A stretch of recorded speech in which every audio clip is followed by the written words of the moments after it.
everybody for having me. I'm Jenna Cohen. I'm a macro social worker in Rochester, just like Professor McCall just explained. And I'm here to tell you how freaking cool macro social work is. Because I have found that a lot of educational programs for social work prep people to be clinicians, which is very good, and we need a lot of those. But if you're interested in macro, I think the information that I have to share would be useful, I hope.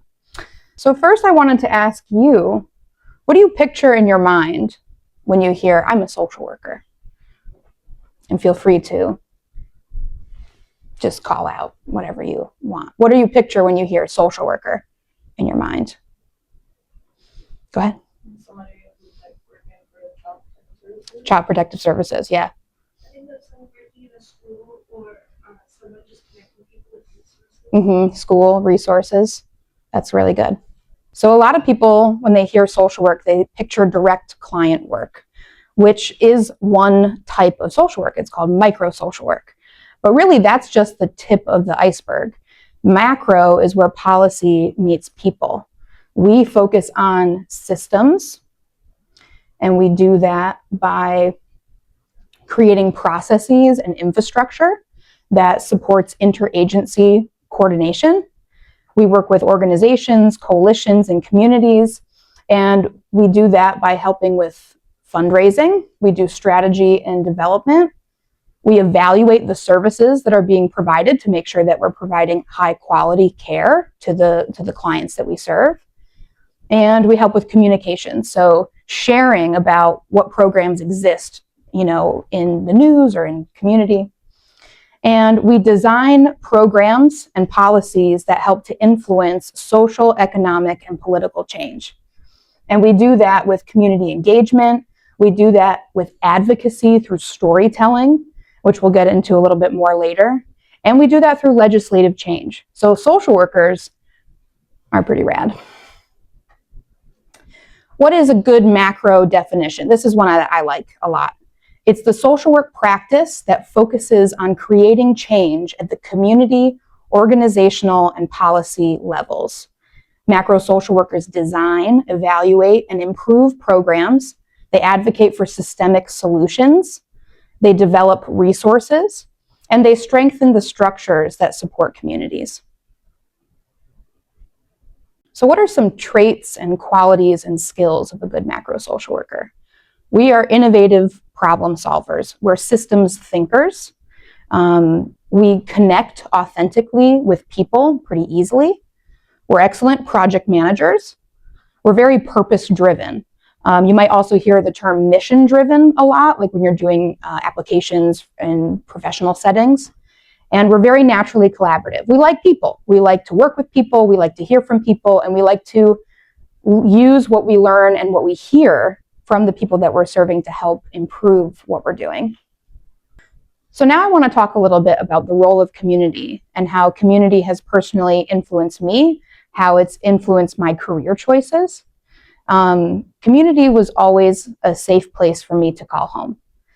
My parents had 2 children, including myself, that had very high needs, very difficult challenges. My brother struggled with mental health my whole life, in and out of institutional systems. And I became physically disabled when I was 10 years old. So my physical health challenges ended up affecting me and my mental health later down the line. And during that time, community is what really helped hold my family together, during difficult times. Even with my parents both being excellent advocates for me, being very resourceful, it was in the loving arms of community that we were able to get the support that we needed. I had friends who made their parents home to me when my home wasn't always the safest place to be, and it really helped mold me into the person that I am. Community looked like resources that supported my family during those difficult times. And everything that I learned about resourcefulness, I learned from my parents. They tapped into resources that were free in local libraries. They got me involved in youth theater programs. We went to museums, science centers, and actually my first social justice campaign I participated in was, believe it or not, when I was 7 years old. And that was as part of the faith community that I was in at that time. And the name of that social justice campaign, I believe, rebranded. It's called Side with Love, and it's about marriage equality and making sure that people who are LGBT plus can have the same rights as people who are not. And then community also is the thing that I return to when I need grounding. So this time last year, I helped to manage a refugee resettlement program. It was like the coolest thing I had ever done with my career up until that point. We picked people up from airports. We put food in their bellies. We put clothes on their back. We gave them a roof over their head. It was amazing to help these families whose children were like sometimes born in camps, come to our country in the hopes of having a new home for their children and for themselves. And unfortunately, because of funding cuts, that program was shut down. And, well, it was significantly decreased. And so I, along with 90% of the nationwide organization that I was working for, we all lost our jobs, and I lost the healthcare that went with that. And it was really hard, I'll be honest. I was not in a good place. And returning to what I know best, which is grassroots community organizing and volunteerism, is really what got me through that difficult time. Because there's something very powerful about being in a room with other people who care about the same thing as you, who are also struggling in similar or different ways. And there's something powerful feeling about actionable things, that you're doing something, that you're part of something bigger. And that's what I think the importance of community is. And that's a huge tie to why macro social work supports community. We are the keepers and the seekers of community. Who's that one right there? So as Professor McCall said, we were in college together. And so this was actually from one of the social justice campaigns that anytime I was doing anything, you were just like down for the cause. You were just like, oh, let me just get in Jenna's car. Yeah. So this was my senior year. I think it was your junior year. Yeah. We did 2 trips to Washington, which was super cool. I don't know if you've ever heard of the March for Civility. It was put on by the Free Hugs Project, so we got involved in that. We went there for that. And then if you heard of the Parkland school shooting in Florida, they did a March for Our Lives campaign, and we participated in that. We physically went to Washington and marched on the streets with them. And that's actually what that picture is from, if you can see. So that was just a little segue, sorry. Little trip down memory lane. That was fun, though. We had a good time. We did a good time. We stayed in a hotel. We stayed in like a Motel 6 or something. That was really sketchy. That was what was in the budget, and I'm so sorry. So I wanted to talk a little bit about how my career path started and then what it's led to, just to paint a really good picture of the not so straight and narrow path to being a macro social worker. So I started doing macro work when I was doing community organizing and student leadership. I didn't really know that that's what I was doing, but those skills and that experience has dramatically helped shape my career.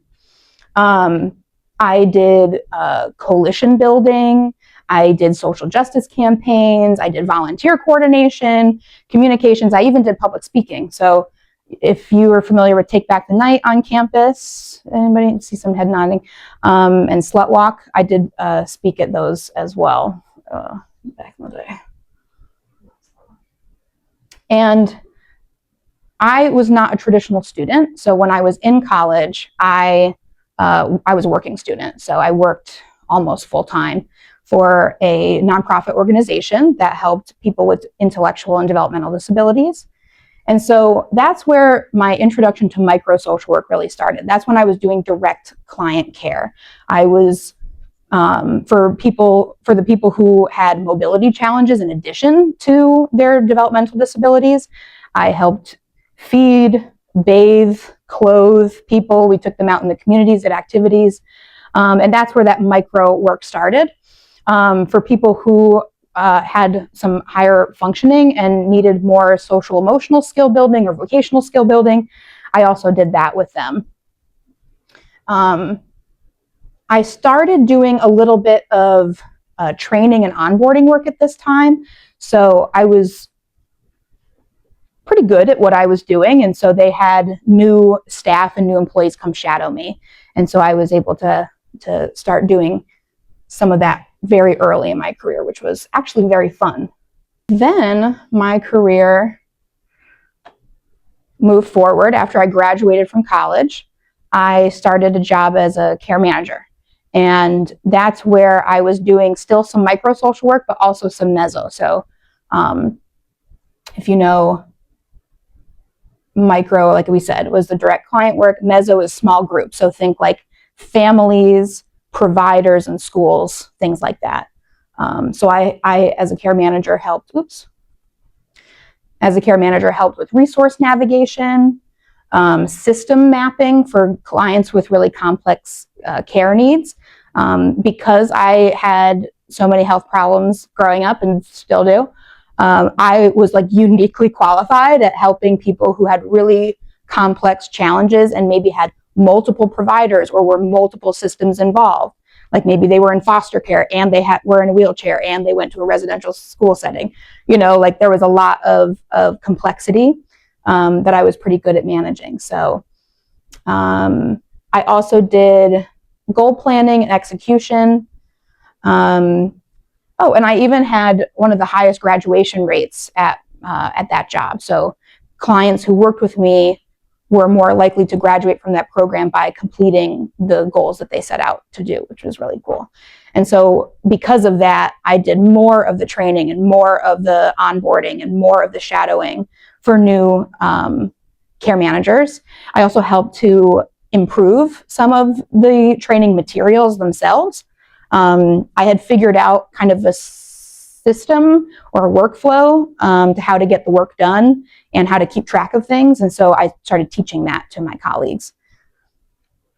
And then after that, I moved into development and nonprofit leadership. So this is kind of more the macro stuff. That's when I started working for the refugee resettlement program. Initially, when I started working there, I think my title was like community outreach and engagement officer or something like that. You'll learn in nonprofit, whatever vague title they tack onto you is just like meant to encapsulate the many things that they're going to have you do. So we had a change in leadership in that program. So myself and my counterpart and colleague at that time both moved up. So then I was helping to supervise and manage small teams. I managed caseworkers. I helped with managing a housing coordinator. And I also helped with program creation and development. So there is some guidelines that the federal government will give to people who accept federal dollars. And so you have to follow whatever they say in order to get the money. But whatever else that you do on top of that, usually that's just like a small piece of the services you end up providing. And so I was helping to figure out how to implement that, but also what else was missing. You know, like just picking someone up from the airport and putting them in a house is not enough for someone who's new to the country, you know, to get them stable and safe even. And now I work for a large nonprofit in Rochester. We serve 12 counties, and we have over 70 different programs. So I do fundraising, I do donor relations, I do budgeting, and a little bit of content creation. And so that kind of leads me to this last little pillar, media advocacy and storytelling. I learned that I had some special skills that were different from other people. So I was able to connect with people and learn about their stories and then retell that story in a way that was more palatable to a general audience. And I found that most nonprofits and small businesses in Rochester didn't know how to tap into the power of social media, especially in an era where funding is being cut. It's important to find new sources of revenue. to help fund important programs that are happening. So I actually started my own business. I'm now a business owner, and I help nonprofits and small businesses in Rochester utilize social media in that way. I wanted to put in here some different titles for macro jobs, because when you graduate and you're ready to look for work, when you go to LinkedIn or Indeed, they're not going to have macro social worker as the name of the job title. They just don't. And so it's very confusing. And I wanted to kind of categorize them in nonprofit, for-profit, government, and healthcare. This is even not all of them. Like, there's education, there's just a ton of other types of lanes of social work. And sometimes there's crossover in the names of the job titles, and sometimes there's not. But I think it's important to kind of look at these and take note, because someone who hears social worker might not think of a program director. They might not think of an assembly member or a senator. Many social workers end up becoming lawyers to help inform policy on a larger level, or help advocate for vulnerable people in that way. So I really just wanted to expand your mind about the possibilities of what social work can be. And then lastly, my advice for future macro leaders is, I want you to be open to learning new things. My path in my career was not straightforward, but from the start to where I'm at now, if I hadn't had all the experiences that I had, I might not be in the position that I'm in. I only have a bachelor's degree. I don't have a master's degree. And I work in leadership and development, even with my bachelor's. So stay curious. Ask good follow-up questions. You want to be the person in the room where you ask a question and someone goes, I never thought about that before. The other thing I'd say is build and maintain good relationships. The people that are in this room with you now are going to be your future colleagues. They might be your future supervisor. They might be your future program director. You know what I'm saying? And if you work in direct client care, it is so helpful to keep tabs on these relationships that you build, because, if I had a client who was struggling and needed a referral to Lifespan, or needed a referral to Catholic Charities, or needed a referral somewhere else, and I said, okay, I know John Smith works here and Jane Smith works here, and I can call them up and be like, hey, I have a client who's going through a difficult time. Can you help me with your referral process? And I've done that a lot in my career. So it's important to have good relationships with people. And hey, I wouldn't be here today if it weren't for, that. The other thing I'd say is stay rooted in community. And if you are thinking to yourself, that's cool and all, I don't know that I really have that here, fair enough. But I would encourage you to find it somewhere. If it's not here in this room, if it's not here on campus, if it is not here in Rochester, there are so many places and spaces that are meant for you, and it feels good to be part of them. It'll help you when you're burnt out. It'll help you when you lose a job and you need networking, support. I have the job I have now because of the community ties I had. It was somebody through the work I do at Urban League of Rochester that was like, well, here's a couple, openings. Why don't you take a look, and I'll put in a good word if you're interested. So those kinds of things can really help you build your career. I'd also say, let your values guide your work. And what I mean by that is, there are a lot of people in this world, there's a lot of programs in this world who have really good intentions. But sometimes you might find yourself in a predicament going, I don't know if this is really the right thing to do. I've had health insurance companies that I've had to report for fraud and for client neglect because they tried to get me to do things that were not legally allowed. So, know what your values are, know what you stand for, and keep that in mind while you're doing the work that you're doing. And then last but not least, I'd say it's never too early or too late to start. My humble beginnings began when I was really, really young. That's probably weird. But my mom, she went back to school when I started college. She got her master's in social work so that she could become a clinician. And now, because she made that choice, she's a practicing remote therapist and like loves her job. So, it's all things are possible.